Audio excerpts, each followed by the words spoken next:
The woman's hands trembled as she clutched the worn leather portfolio against her chest, stepping out of the San Diego bank and thrust into the blazing California afternoon sun of June 1882.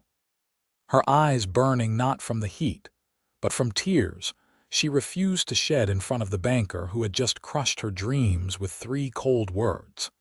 Application denied. Insufficient collateral. Maeve Zimmerman stood on the dusty boardwalk, her dark hair escaping from its pins after the long morning of pleading her case, her simple cotton dress clinging to her back in the oppressive heat that rolled off the Pacific coast with unusual intensity this summer. She had spent 6 months preparing that loan application, documenting every detail of her late father's saddle-making business that she had inherited 3 months ago, when consumption finally claimed him. The workshop still stood on the edge of town, filled with tools and leather and half-finished orders, but without capital to purchase materials and hire help, it would all be worthless. The banker, a pompous man named Cartwright with mutton chops and a permanent sneer, had barely glanced at her carefully prepared figures before dismissing her entirely. No bank lends to unmarried women without property or a male guarantor, he had said, sliding her papers back across his mahogany desk as though they were contaminated. Perhaps you should consider finding a husband, Miss Zimmerman, or selling the workshop to someone capable of running it. The memory of his condescension made her jaw clench as she started walking down the street, her worn boots creating small clouds of dust with each step. San Diego was growing rapidly, transforming from a sleepy pueblo into a bustling port town, and everywhere she looked she saw opportunity, construction, new businesses opening. Everyone except her, apparently. She had orders waiting, including one from a ranch owner up in Riverside County, who needed 20 saddles for his cowboys, enough to keep her solvent for months if she could just afford the leather, and pay a skilled craftsman to help her fulfill it. She was so lost in her bitter thoughts that she did not notice the man watching her from across the street until he was already crossing toward her, his spurs jangling softly with each purposeful stride. Zachary Young had been waiting outside the land office when he saw the woman emerge from the bank, and something about the set of her shoulders, the way she held herself together despite obvious distress, made him pause. He had seen plenty of broken people in his 32 years, had been broken himself more than once, but there was something different about her. She looked like she was made of iron wrapped in velvet, determined not to shatter even as the world tried to crack her open. He had not meant to eavesdrop, but the bank's windows were open against the heat, and Cartwright's pompous voice had carried clearly to the street. Zachary had been inside that same bank an hour earlier, conducting his own business, depositing the proceeds from selling his cattle herd. Unlike the woman, he had been treated with obsequious courtesy, offered brandy and cigars, asked about his plans for expansion. The contrast had left a sour taste in his mouth. Now, as he approached her on the boardwalk, he removed his hat, revealing sun-streaked brown hair and a face weathered by years of outdoor work. "Pardon me, miss," he said, his voice low and respectful. "I do not mean to intrude, but I was waiting across the street, and I could not help but overhear your meeting with Cartwright through the open window." Maeve stopped walking and turned to face him, her green eyes still bright with unshed tears but blazing with defensive pride. "Then you heard my humiliation. If you are here to offer some improper proposal, you can save your breath and move along."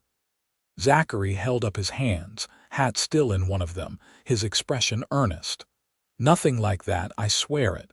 My name is Zachary Young.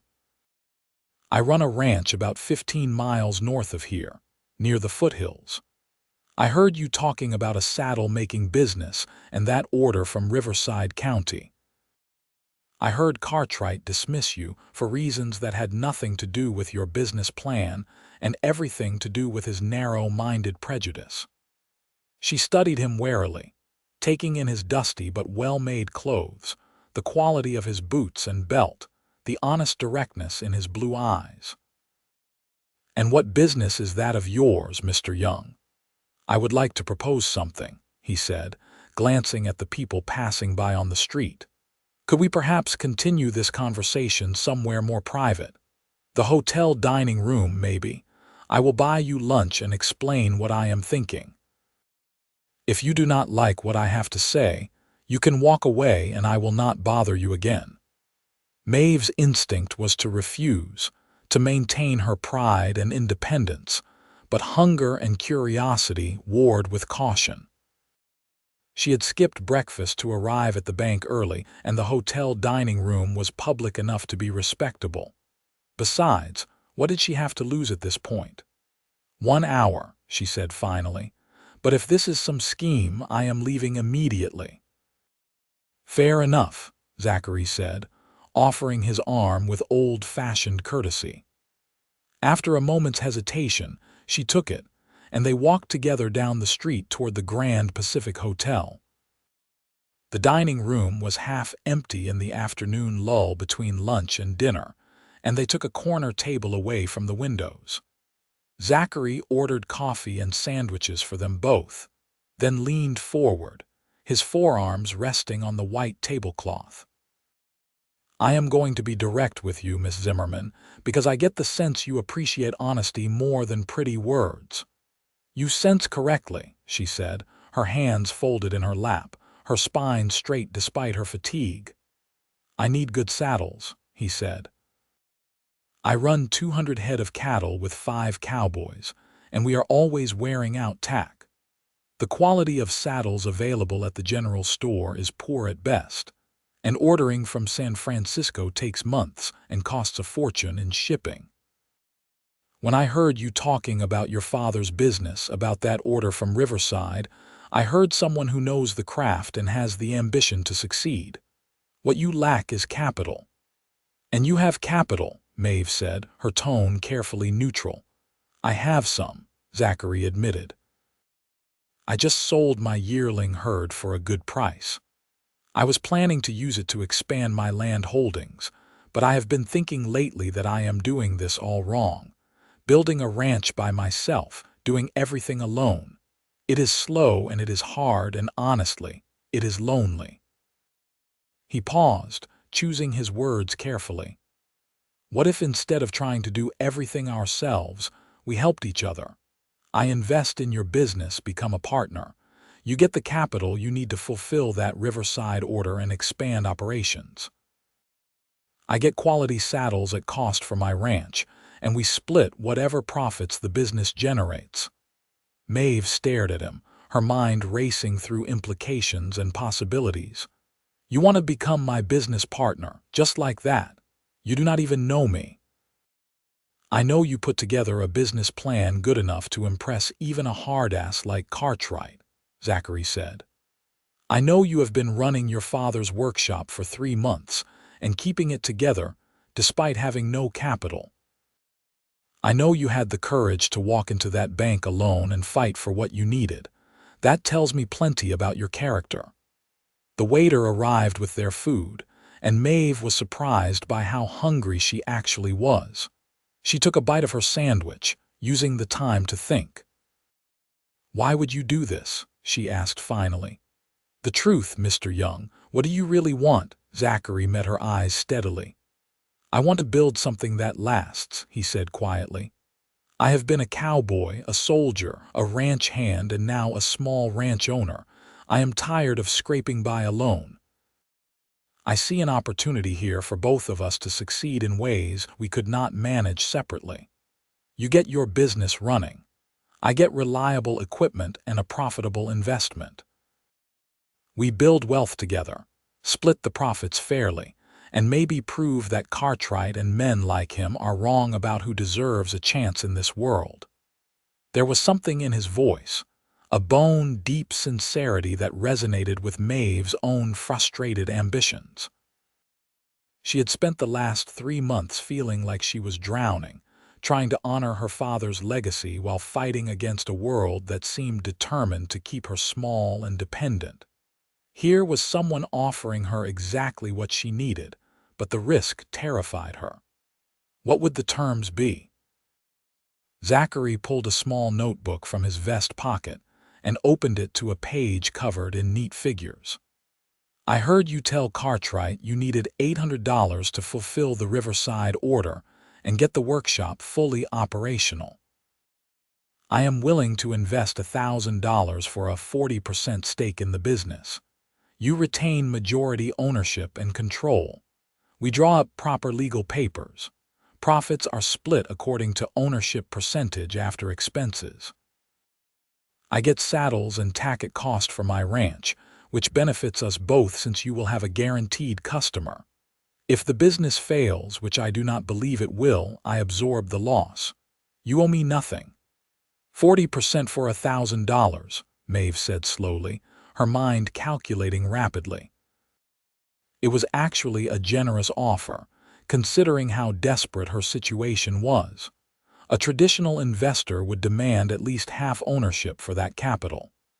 And what is to stop you from trying to push me out once the business is successful? Legal papers, Zachary said. We go to a lawyer, draw up a proper partnership agreement with all the protections you want written in. You have final say on all business decisions. I am a silent partner unless you ask for my input. I just provide capital and collect my share of profits. If you want, we can include a clause that gives you the option to buy me out after 5 years at a fair market price. Maeve sipped her coffee, studying the man across from her with new appreciation. He had thought this through, anticipated her concerns, offered solutions. It was more respect than any man had shown her business acumen since her father died.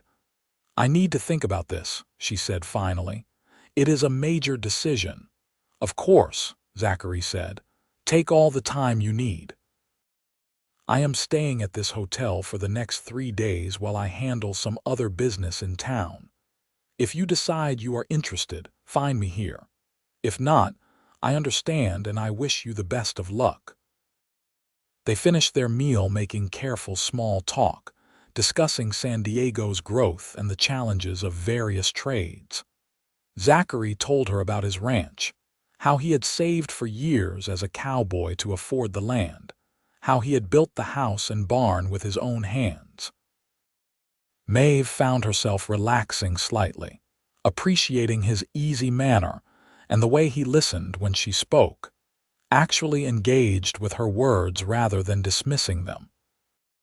When they parted outside the hotel, Zachary tipping his hat politely, Maeve walked back to the small boarding house where she rented a room, her mind churning with possibilities. She spread her papers out on her bed and went through every figure again, calculating what she could do with $1,000 in capital. The Riverside order alone would generate enough profit to repay the investment and leave working capital for more materials. With steady production, she could pay back Zachary within a year if she wanted to, or keep the partnership and split the growing profits. The workshop could employ 3 or 4 skilled craftsmen, take on larger orders, maybe even contract with the army for cavalry saddles. She barely slept that night, alternating between excitement and fear. By morning, she had made her decision, but she forced herself to wait, to spend the day visiting the workshop, talking to the elderly craftsman who had worked with her father and was willing to return if she could pay him. She reviewed her orders, her supplies, her possibilities. Everything confirmed what her gut had told her. This was her chance, perhaps her only chance. The next afternoon, she returned to the Grand Pacific Hotel and asked for Mr. Young. The clerk directed her to a table on the shaded veranda, where Zachary sat reading a newspaper and drinking lemonade.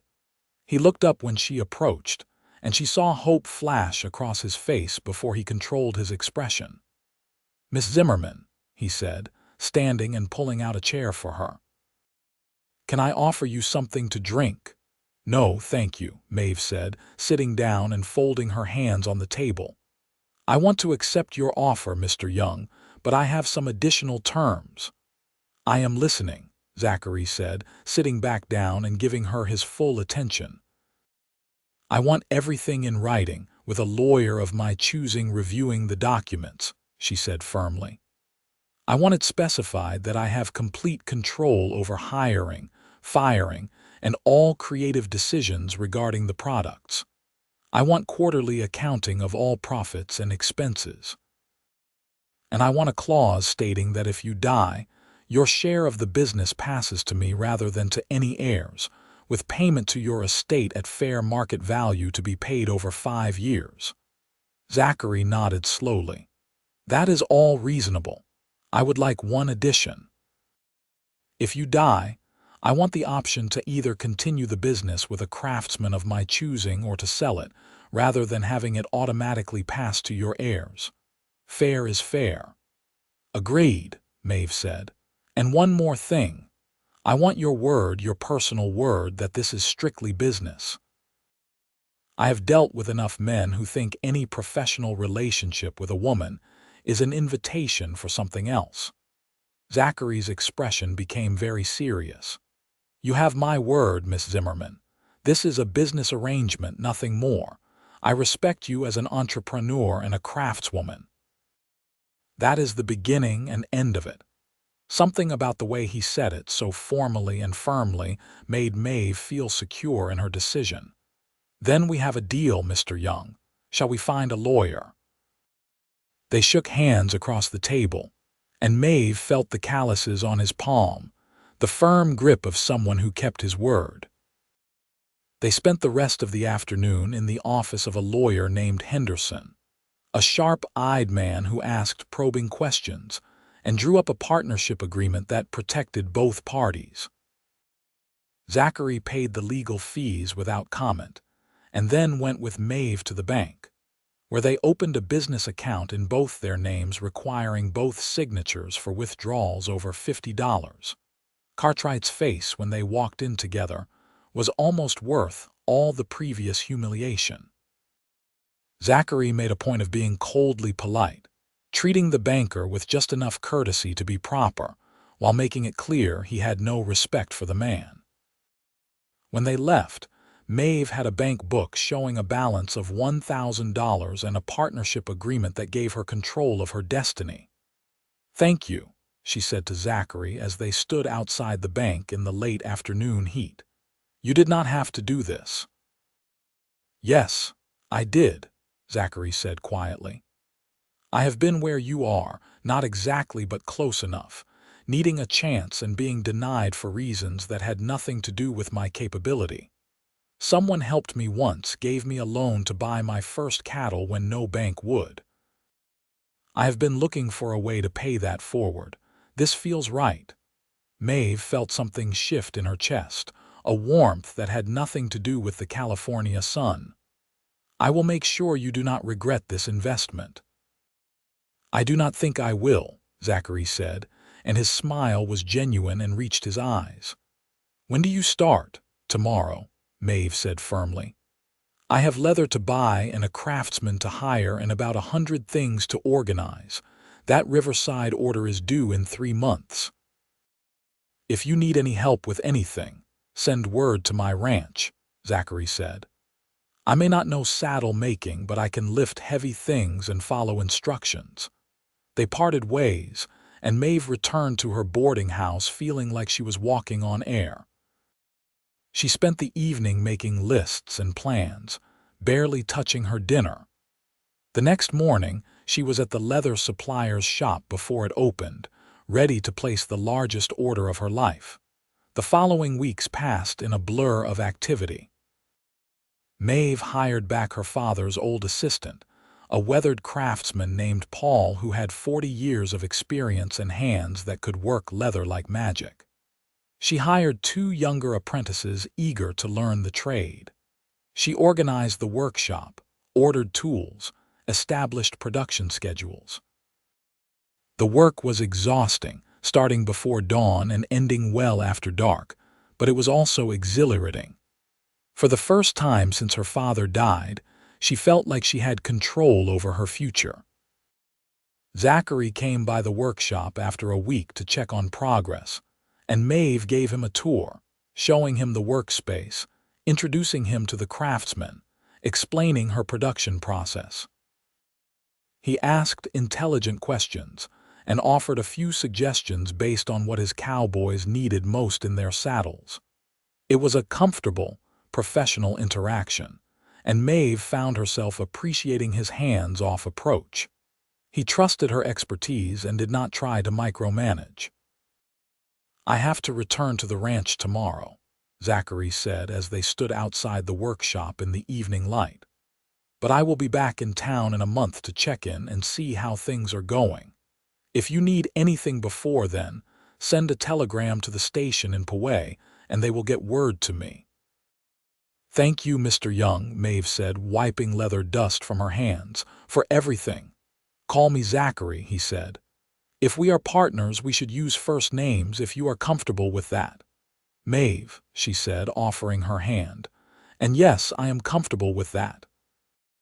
His handshake was warm and firm, and lingered just a moment longer than strictly necessary before they both stepped back, suddenly awkward. Zachary cleared his throat. "Well, I will see you in a month, Maeve." "Safe travels, Zachary," she said, and watched him mount his horse and ride north out of town, his figure silhouetted against the setting sun. The month passed in intense work. The Riverside order began to take shape as Paul and his team worked their magic, creating saddles that were both beautiful and functional. Maeve handled the business side, managing accounts, negotiating with suppliers, corresponding with customers. Word began to spread about the quality of Zimmerman Saddle Works, and new orders started trickling in.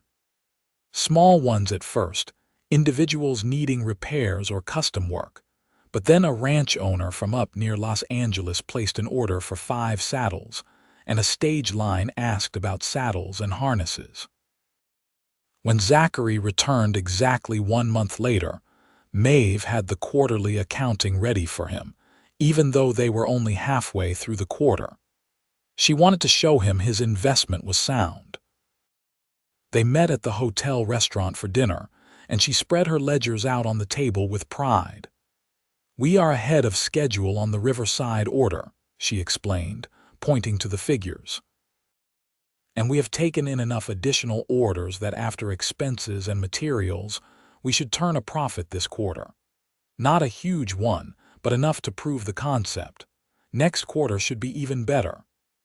Zachary studied the ledgers with genuine interest, asking questions about costs and margins. "This is impressive work, Maeve. You have built a real operation in just a month." "We built it," Maeve corrected. "Your capital made it possible." "Your vision and skill made it possible," Zachary countered. "I just provided money. You are the one doing the real work." They argued good-naturedly about who deserved more credit, and somehow the conversation drifted into more personal territory. Zachary told her about his ranch, about the challenges of working the land, about a problem he was having with a creek that was drying up earlier each summer.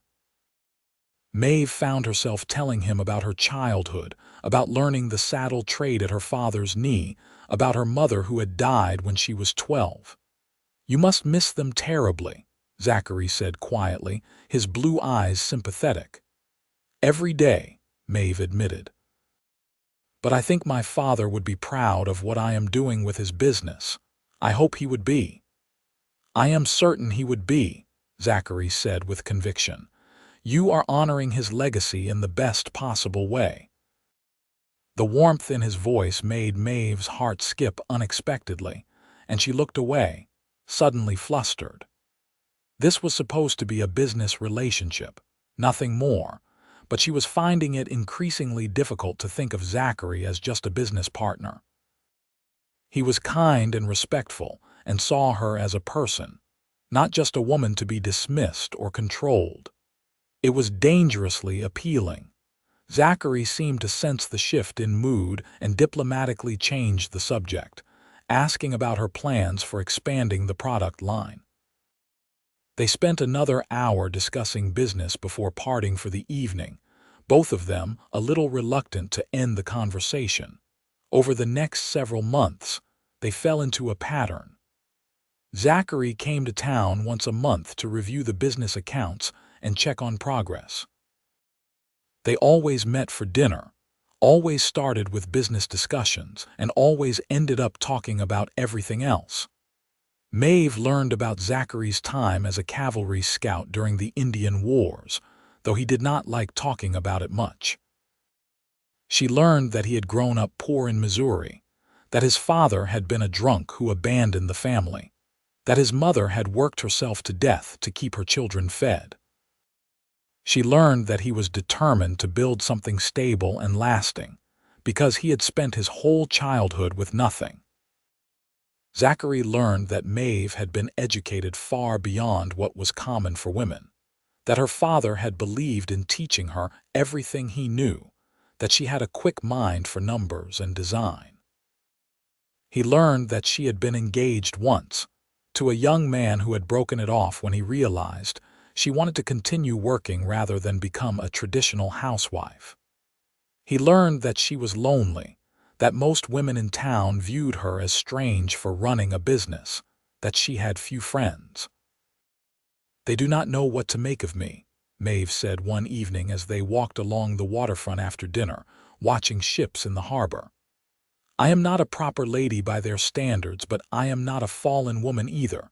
I exist in some strange middle ground." "Their loss," Zachary said firmly. "You are remarkable, Maeve. Anyone who cannot see that is a fool." She looked up at him in the fading light, her heart beating faster. They had been partners for almost 6 months now, and somewhere along the way her feelings had shifted from appreciation to something much deeper. She looked forward to his monthly visits with an eagerness that had nothing to do with business. She caught herself thinking about him at odd moments, wondering what he was doing, if he was safe, if he ever thought about her. "Zachary," she said hesitantly, "can I ask you something personal?" "Of course," he said, turning to face her fully. "You ever get lonely out at your ranch, by yourself all the time?" Something flickered in his eyes, vulnerability mixed with longing. "Yes," he said quietly. "More than I like to admit. The ranch is beautiful and the work is satisfying, but at the end of the day, I eat dinner alone and sleep in an empty house, and sometimes I wonder what I am building it all for. Just myself. What is the point?" "I understand that," Maeve said. "Sometimes I am in the workshop surrounded by people, and I still feel completely alone, like I am performing a role rather than living a life." They stood there in the gathering darkness, the sound of waves and distant music from the cantinas drifting on the warm breeze. Zachary reached out slowly, giving her time to pull away, and gently took her hand. "Maeve, these past 6 months have been the best of my life. And it is not because of the business, though that has been wonderful. It is because of you. Getting to know you, talking with you, seeing your brilliant mind work. I know this started as just a business arrangement, and I promise to keep it professional, but I have to be honest with you. I have feelings for you, deep feelings. And I understand if you do not feel the same way, if you want to keep things strictly business, but I could not go another day without telling you the truth." Maeve's breath caught in her throat. Part of her had hoped he felt this way, but hearing him say it out loud made it real and terrifying and wonderful. "I feel the same way," she whispered. "I have been trying not to, trying to stay focused on business. But Zachary, you have become the person I most want to talk to, the person I think about when I should be thinking about anything else. I do not know what that means for our partnership, but I know I care about you as much more than just a business associate." Zachary's smile was radiant, transforming his weathered face. "May I court you properly, Maeve Zimmerman?" take you to dinners and dances, spend time with you beyond business meetings, see if what we are feeling has a future." "Yes," Maeve said, her own smile matching his. "I would like that very much." He raised her hand to his lips and kissed it gently, his eyes never leaving hers. The gesture was old-fashioned and romantic, and made Maeve feel cherished in a way she had never experienced before. Their courtship was unconventional by San Diego standards, mixing business discussions with romantic dinners, workshop tours with evening walks. Zachary began staying in town for several days during his monthly visits, and Maeve found herself counting the days until he arrived. He brought her wildflowers from the hills near his ranch, and she made him a custom belt as a gift, tooled with an intricate design that took her a week of evening work to complete. The business continued to thrive. The Riverside order was delivered on time and in full, and the satisfaction generated a wave of new customers. Zimmerman's saddle works expanded, hiring 2 more craftsmen and moving to a larger workshop. Maeve and Zachary's quarterly meetings became celebrations as profits grew steadily. They were building wealth together exactly as Zachary had promised, but more importantly, they were building something else. A foundation of trust, respect, and deepening love. 6 months into their courtship, Zachary invited Maeve to visit his ranch. She closed the workshop for a Sunday and rode north with him in his wagon, bringing a picnic lunch she had prepared. The ranch was beautiful, nestled in rolling hills with views of distant mountains. The house was small but well built, with a wide porch and a stone fireplace. The barn and corrals were solid and well maintained. Everything spoke of hard work and careful stewardship. "This is wonderful, Zachary," Maeve said, standing on the porch and looking out over the land. "You have built something truly special here." "I want to build something even more special," Zachary said, coming to stand beside her. He took both her hands in his expression serious and tender. "Maeve, I have been thinking about this for months, wanting to be sure, wanting to do this right. You are the most remarkable woman I have ever met. You are brilliant and strong and kind and beautiful. You challenge me and inspire me and make me want to be better. I love you more than I knew it was possible to love someone. Will you marry me?" Tears sprang to Maeve's eyes, happy tears this time. "Yes," she said, her voice breaking with emotion. "Yes, Zachary, I will marry you. I love you so much." He pulled her into his arms and kissed her deeply, and Maeve felt like every difficult moment of her life had led her to this perfect instant. When they finally pulled apart, both of them were smiling and crying at the same time. "I want to do this properly," Zachary said. "I will talk to the pastor, set a date, do everything right. But Maeve, I also want to talk about practical matters.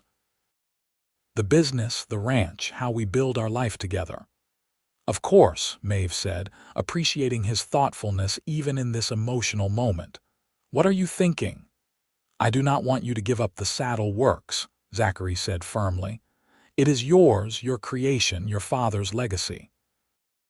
I know some husbands would expect their wives to abandon business for domestic life, but that is not what I want. I want you to continue running the workshop, growing the business. You are too talented to waste that on just keeping house." Maeve felt her love for him deepen even further. "Thank you for understanding that. The workshop is part of who I am. But I also want to be a true partner to you, help with the ranch, build our life together. We will need to figure out the balance." "We will," Zachary agreed. "Maybe I spend more time in town, help with the business side of the workshop so you can focus on the creative work. Maybe we hire a foreman for the ranch so I am not needed there every single day. Maybe we split our time between both places. We will figure it out together." They spent the rest of the day at the ranch, walking the property, making plans, talking about their future. Maeve met Zachary's cowboys, a hard-working crew who treated her with respect once they understood she was the one making their saddles. They had dinner on the porch as the sun set over the hills, and Maeve felt a sense of peace and belonging she had never experienced before. The wedding took place 2 months later in August of 1883 at the small Catholic church in San Diego. It was a modest affair, with Paul and the workshop crew attending, along with Zachary's cowboys and a few business associates. Maeve wore a simple white dress that she had made herself, with lace at the collar and cuffs. Zachary wore his best suit, looking handsome and nervous as he waited at the altar. When Maeve walked down the aisle, there was no one to give her away, so she walked alone, her head high and her smile radiant. Zachary's eyes filled with tears when he saw her, and when they joined hands before the priest, both of them were trembling with emotion. "I, Zachary Young, take you, Maeve Zimmerman, to be my lawfully wedded wife," Zachary said, his voice strong and clear. "I promise to honor you, respect you, support your dreams, and love you with everything I have for all the days of my life.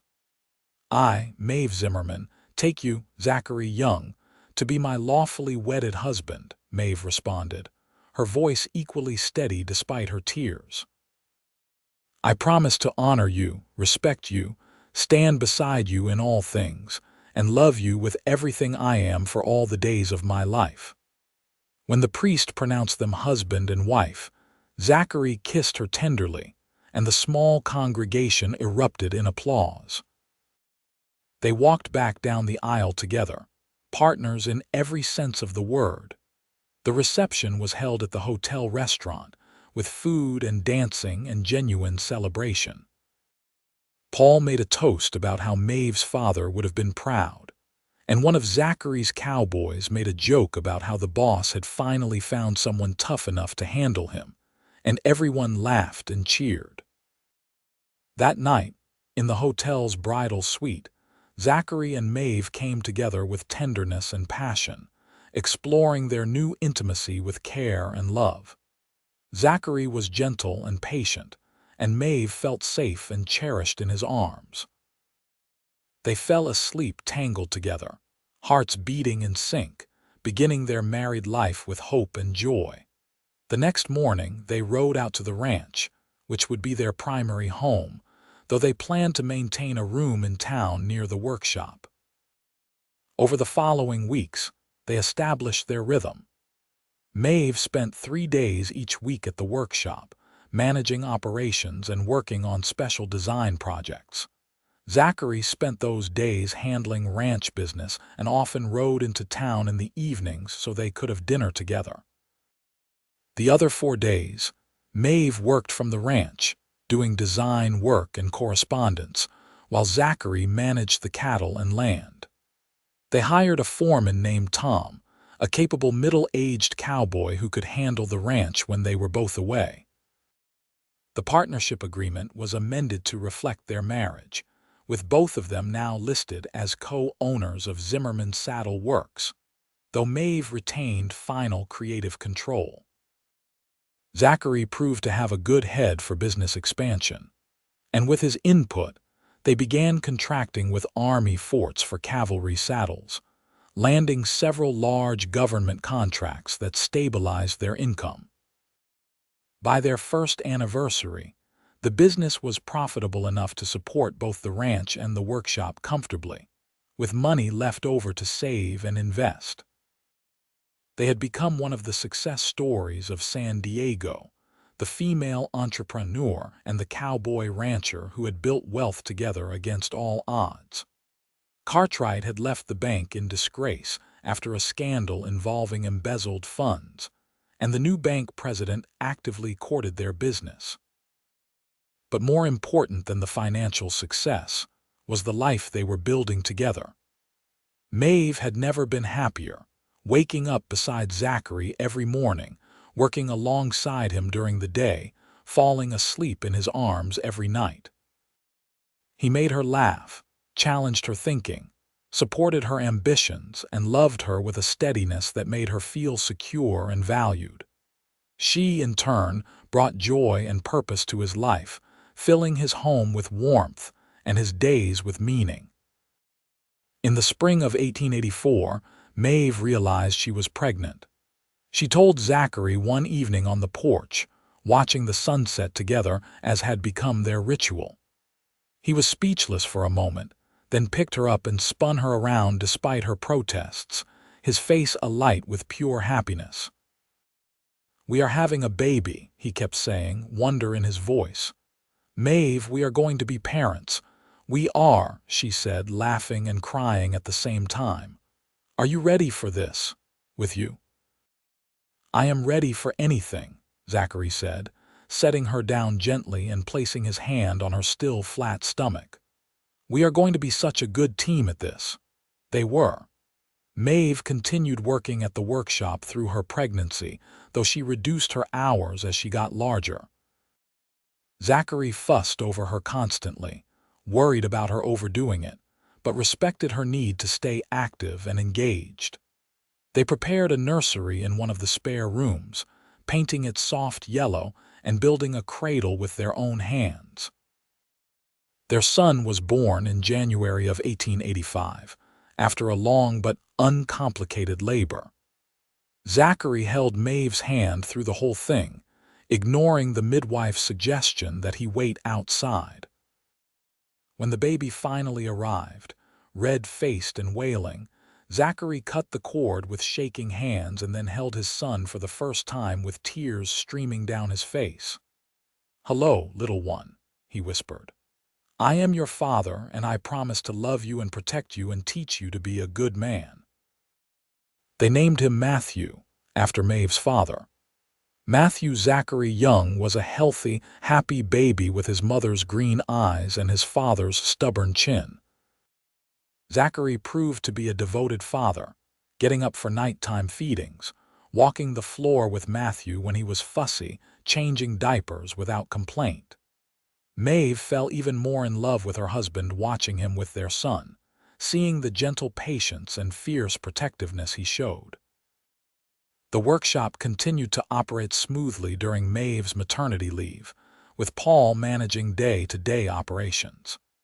Maeve did design work from home, bringing Matthew to the workshop occasionally once he was a few months old. The craftsman doted on the baby, and Paul carved him a set of wooden toys with the same skill he brought to leatherwork. When Matthew was 6 months old, Maeve returned to the workshop part-time, and she and Zachary worked out a new schedule that allowed them both to spend time with their son. Zachary reduced his hours at the ranch, and they hired additional help at both businesses so they could prioritize family time. They had built enough wealth that they could afford to make choices based on what mattered most to them, not just financial necessity. Their second child, a daughter they named Margaret Rose, arrived 2 years later in 1887. She was smaller than Matthew had been but just as healthy, with dark hair like her mother and her father's blue eyes. Matthew, now a toddling 2-year-old, was fascinated by his baby sister, always wanting to help with her care. Life settled into a beautiful rhythm. Mornings were family time, with breakfast together and play with the children. Midday, they would split duties, one of them handling business while the other watched the children, then switching in the afternoon. Evenings were sacred family time again, with dinner together and stories before bed. Sundays they kept completely free, spending the day as a family, riding around the ranch or having picnics or simply being together. The business continued to grow. By 1890, Zimmerman Saddle Works employed 15 craftsmen and had contracts with ranches, stage lines, army forts, and individual customers across California and into Arizona.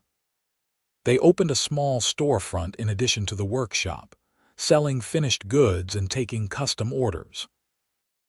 Maeve's designs became known for their quality and innovation, and customers sometimes waited months for one of her custom saddles. The ranch also prospered. Zachary had expanded the herd to 500 head of cattle and had purchased adjacent land, doubling the ranch's size. He bred high-quality stock that commanded premium prices, and his operation was respected throughout the region. Tom, the foreman, had become family, living in a small house on the property and eating dinner with them several times a week. But the true measure of their success was not in the financial ledgers or property deeds. It was in the life they had built together, the family they had created, the love that deepened with every passing year. Zachary and Maeve were partners in the truest sense, supporting each other's dreams while building shared ones, weathering challenges together, celebrating victories together, growing old together. On their 10th wedding anniversary in August of 1893, Zachary and Maeve took a trip without the children, leaving them in Tom's capable care for a long weekend. They rode up into the mountains, camping under the stars like they had occasionally during their courtship. Lying in their bedroll with Maeve nestled against his chest, Zachary reflected on the decade that had passed. "You remember that day in front of the bank?" he asked quietly. "When I first approached you?" "Of course," Maeve said, tilting her head to look up at him. "I thought you were either insane or trying to take advantage of me." Zachary chuckled. "I was terrified you would reject the offer. It seemed presumptuous, approaching a stranger like that. But I could not let you walk away. Something told me you were important, that our paths were meant to cross." "I am so glad you listened to that something," Maeve said, reaching up to touch his face. "You gave me more than just capital for my business, Zachary. You gave me belief in myself, partnership, love, family. You gave me a life I never imagined I could have." "We gave that to each other," Zachary corrected gently. "You think I would have any of this without you? The ranch would just be an empty place I worked myself to death trying to maintain. Instead, it is a home filled with laughter and love. You made my life worth living, Maeve." They kissed deeply under the stars, this couple who had taken a chance on each other, a decade before, and built something extraordinary from that initial leap of faith. The years continued to pass. Matthew grew into a serious, thoughtful boy who showed aptitude for both ranching and leather work. Margaret was spirited and adventurous, always climbing trees and exploring, her mother's determination showing in every action. In 1892, they had a third child, another son they named Samuel, who was sweet-natured and gentle, the peacemaker among his siblings. The workshop eventually moved to an even larger facility, with Maeve overseeing 25 craftsmen and taking orders from across the western states. She developed a revolutionary saddle design for women riders that became wildly popular, helping to spark a movement of women taking up horseback riding for sport and pleasure. She wrote articles about her designs that were published in trade journals, and she was invited to speak at a business conference in San Francisco, one of the few women presenters. Zachary attended that conference with her, proud beyond words as she stood on stage and discussed business strategy and product innovation to a room full of men who had no choice but to respect her expertise. Afterward, several younger women approached Maeve, thanking her for showing them what was possible, asking for advice on starting their own businesses. Maeve spent hours talking with them, remembering her own desperate day at the bank, wanting to help these women avoid similar struggles. The ranch became one of the most successful cattle operations in Southern California. Zachary implemented innovative ranching techniques, managed the land sustainably, and bred cattle that were in high demand. He employed a dozen full-time cowboys and seasonal help during roundups and drives. He also began training horses, another profitable sideline that complemented the saddle business perfectly. By the turn of the century, as they entered the 1900s, Zachary and Maeve were in their 50s, with grown children and grandchildren starting to arrive. Matthew had married a local schoolteacher and worked as a foreman at the ranch, while also learning saddle design from his mother. Margaret had shocked everyone by becoming a veterinarian, one of the first women in California to do so, and practiced in San Diego while living on a small horse ranch with her husband. Samuel had gone to college and become a lawyer, the family scholar who loved books more than livestock. Maeve and Zachary stepped back gradually from daily operations, training the next generation while still remaining involved in major decisions. They spent more time together, just the two of them, rediscovering the romance that had started their partnership so many years before. They took trips, exploring California's coast and mountains. They spent long evenings on the porch, holding hands and talking about everything and nothing. They celebrated every anniversary with increasing gratitude for the life they had built. On a warm evening in June of 1905, 23 years after that fateful meeting outside the bank, Maeve and Zachary sat on their porch watching the sun set over the hills. They were both gray-haired now, faces lined with age and laughter, but their love had only deepened with time. "Do you ever think about what your life would have been like if I had not approached you that day?" Zachary asked, his hand warm in hers. "Sometimes," Maeve admitted. "I probably would have scraped by somehow, found a way to survive, but it would have been survival, not living. You gave me the chance to truly live, Zachary, to build something meaningful, to love and be loved, to create a family and a legacy. I cannot imagine any version of my life without you that would have been worth living." "I was so nervous approaching you," Zachary said with a soft laugh. "I had this crazy idea that we could help each other, but I had no way of knowing if you would even consider it. Best risk I ever took." "Best investment you ever made," Maeve teased. "Best investment we ever made," Zachary corrected. "We invested in each other, Maeve.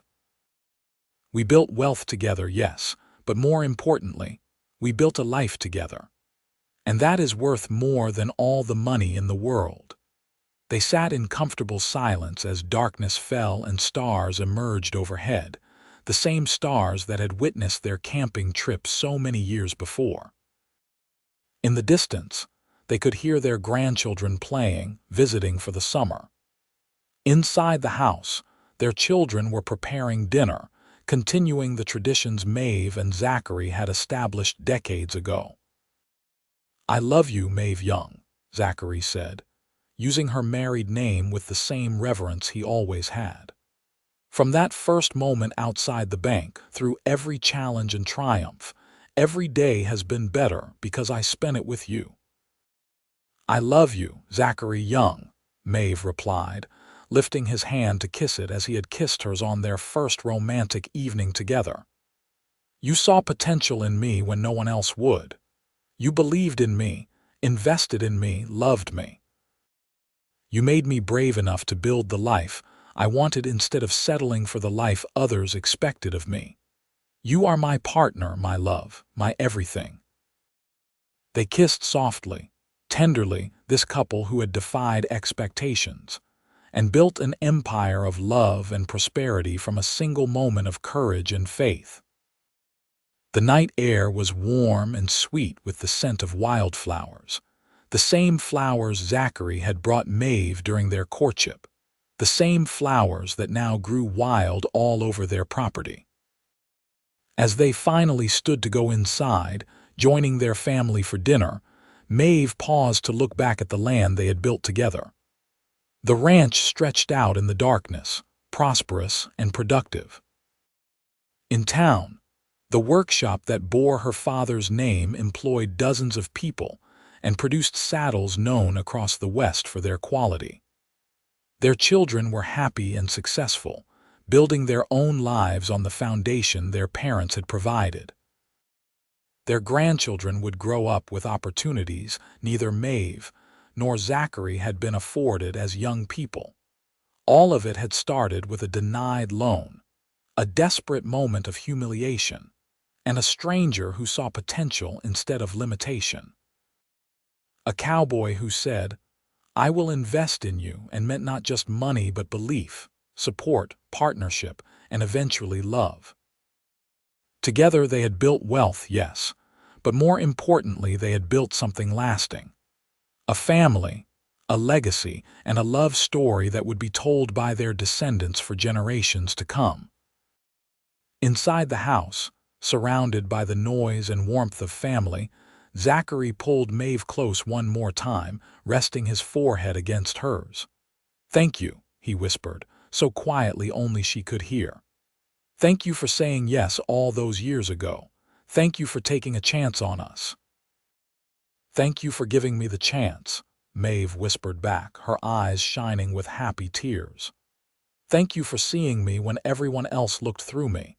Thank you for believing in me. Thank you for loving me." They stood there for a long moment, two souls who had found each other against all odds, who had turned a business partnership into the great love story of their lives. The evening stretched ahead of them, filled with family and food and laughter, just one more beautiful evening in a lifetime of them. Outside, the California stars shone bright over the land they had claimed together, the empire they had built from courage and faith and love. Their story was not one of perfect ease or freedom from struggle. There had been hard years, drought seasons when the cattle suffered, financial pressures when customers delayed payment, the normal trials of building businesses and raising children. There had been arguments and disagreements, moments of frustration and doubt. But through it all, they had remained partners, facing challenges together rather than separately, their love providing strength when times were hard and joy when times were good. The foundation they had built together, starting with that investment outside the bank in 1882, proved unshakable. It sustained them through decades of life, through the changing times as the Wild West became less wild, as San Diego grew from a frontier town into a proper city, as California evolved from rough territory into refined state. They evolved with it, adapting their businesses to new markets and opportunities, but never losing sight of the core values that had brought them together: respect, partnership, shared vision, and abiding love. Now, in the summer of 1905, they could look back on more than 2 decades of marriage and see clearly that they had succeeded beyond their wildest dreams. Not just in business, though both the ranch and the saddle works were thriving enterprises, but in the deeper measures that mattered most. They had raised good children who were making positive contributions to the world. They had created jobs and opportunities for dozens of families. They had proven that unconventional partnerships could succeed, and most importantly, they had loved each other deeply and well through all the years. That night, after dinner, and after the grandchildren had been tucked into bed, after the adult children had departed for their own homes, Maeve and Zachary lay in their bed, the windows open to let in the cool night breeze. Zachary's arm was wrapped around Maeve's shoulders, her head resting on his chest as it had on countless nights before. "Zachary," Maeve said softly into the darkness, "do you think we have built something that will last beyond us, something that matters?" "I know we have," Zachary replied with confidence. "Matthew is already training his oldest son in saddle making.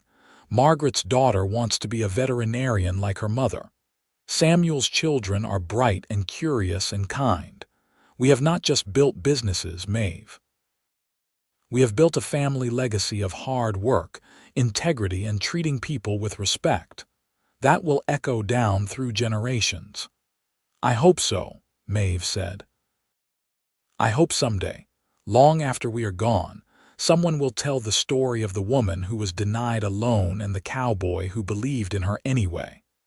I hope it inspires someone else to take a chance, to build something beautiful from rejection and courage. It will, Zachary assured her, kissing the top of her head.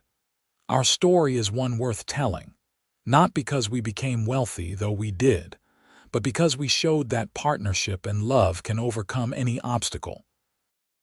That believing in someone when no one else will can change not just their life but your own. That building wealth together means so much more than building it alone. Maeve tilted her head up to kiss him softly.